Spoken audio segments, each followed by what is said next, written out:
Report कर रहे हैं आरावाला से हमारे deputy bureau chief Punjab zone news Mohammad Akram Baloch. Arawala के नवाही गांव चक नंबर 56 ईबी में क्रिकेट का फाइनल मैच खेला गया।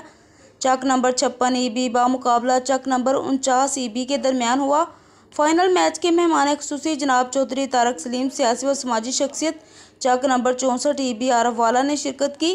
फाइनल मैच जीतने वाली टीम को मुबारकबाद दी। टूर्नामेंट कमेटी को अपनी तरफ से मुबल्लिग 20,000 रुपये दिए। चौधरी तारक सलीम ने मीडिया से गुफ्तगू करते हुए कहा कि वज़ीर आला पंजाब मोहतरमा मरियम नवाज शरीफ साहिबा चाहे पंजाब गांव की सतह पर खेलों की फ़रोग के लिए अकेडमी स्टेडियम बनाए जाएं ताकि गांव के खिलाड़ी अपना मुल्क पाकिस्तान का नाम रोशन कर सकें।